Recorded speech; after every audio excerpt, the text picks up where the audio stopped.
लोगोफोर दिनैनि बे भिडिअ नोंथांमोननि थाखाय मोनसे स्पेसियेल भिडिअ खालामनानै लानानै फैनाय जाहैबाय।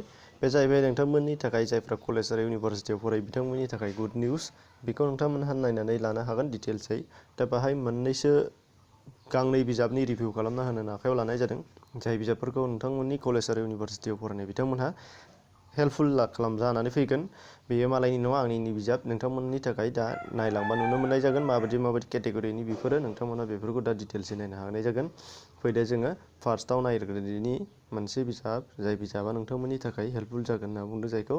बे जाहैबाय नोंथांमोना बाहाय नुनो मोनदों दोंनैसो रायथाइ सावरायनाय आरो बिजिरनाय। बे जाहैबाय नोंथांमोननि गांसे बिजाब बावैसो लन्च खालामदों एबा बावैसो पाब्लिश खालामनाय जादों बेखौ नोंथांमोननि थाखाय।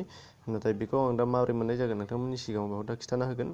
बाहाय नोंथांमोनहा दोंनैसो रायथाइ बेयाव सावरायनाय आरो बिजिरनाय आर्टिकेल्स मोननाय जागोन गासै मोनबा।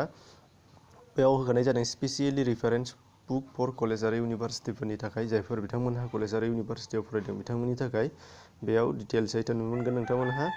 बाहाय लिरगिरिया आंनिनो लिरनाय बिजाब बियो। बाहाय आङो PDF फाइल बानायनाय जादों। नोंथांमोनहा बेखौ बायनानै लानो हानाय जागोन। दा बाहाय मोनसे खोथाया जाहैबाय नोंथांमोना जायफोरहा बर' मेजर एबा बर' साबजेक्ट लानानै जायफोरा फरायगासिनो दङ, बर' साबजेक्ट लानानै अनार्स जानो हागौ एबा जेनेरेल जानो हागौ, जायखिजाया बर' डिपार्टमेन्टनिफ्राय नोंथांमोना जुदि कलेजाव फरायगासिनो दङ बा MA जा अनार्सआनो जा, आरो नोंथांमोना जुदि मास्टार डिग्रियाव बर' डिपार्टमेन्ट बा बड' अनार्स लानानै मास्टार डिग्रि लानो नागिरदोंब्ला नोंथांमोनहा बे बिजाबा नोंथांमोननि थाखाय हेल्पफुल जानानै फैगोन। बाहाय माखासे मा दं नोंथांमोननो बाहाय खिन्थाना होगोन।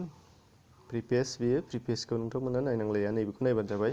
बाहाय नुनो मोनदों नोंथांमोनहा सल'मानि इयुन मोनसे नोजोर, बे मोनसे आर्टिकेल। बेनिफ्राय नोंथांमोना नुनो मोनदों हाथरखि हाला लाइसियाव थानाय रायथाइफोराव नुजानाय बर' हारिनि सावगारि बाहाय नुनो मोनदों। नाम्बार 1, नाम्बार 2 बाहाय गांनैयाव मोननै कन्टेन्ट, बेफोरो कन्टेन्टनि बेलायाव बे मोनसे थांबाय हाथरखि हाला लाइसियाव थानाय रायथाइफोराव नुजानाय बर' हारिनि सावगारि। बेनिफ्राय थार्डआव दङ नोंथांमोनहा माहारि फोसाबनाय महरै बिबार लाइसिनि रायथाइफोर। बेनिफ्राय फर्थआव दङ नोंथांमोननि थाखाय गोजाम बर' खन्थाइ फारि दावगाथायारि सावरायनाय बियो। बेनिफ्राय 5आव दङ बर' सल'मानि फारि दावगाथायारि मोनसे नोजोर, बर' सल'माखौ मोनसे बेबायदि बिजिरनाय।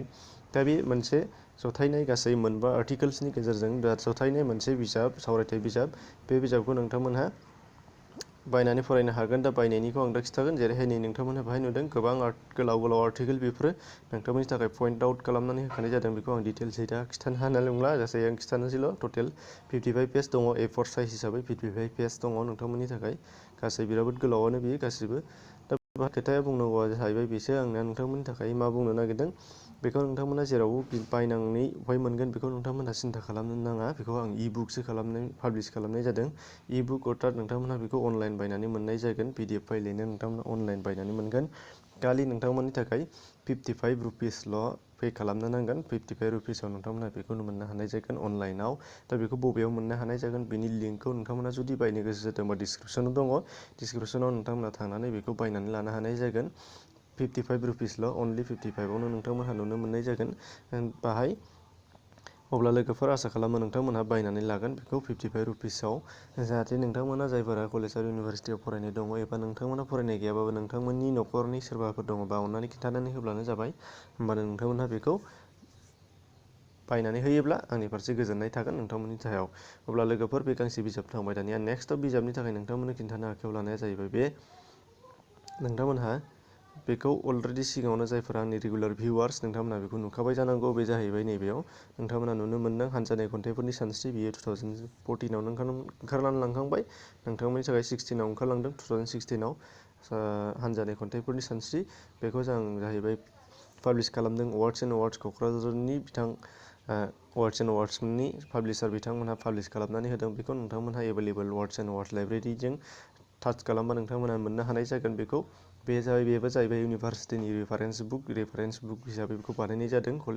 इउनिभारसिटि आरो कलेजाव जायफोर फरायो बिथांमोननि थाखाय जानाखि खन्थाइफोर दङ अल्ड लिटारेचार आरो निउ लिटारेचार, माने मा नायनाय जादों बर' डिपार्टमेन्टनि जायनाखि गोजाम खन्थाइफोर आरो गोदान खन्थाइफोर, बेफोरनि सायाव मोननैखौबो जथायनानै बेखौ बिजिरनानै होनाय जादों, गोरलै खालामना होनाय जादों। बयबो बेखौ सापर्ट खालामदों, गोरलै मोजां जादों होनना आं कमेन्ट मोजां मोनदों।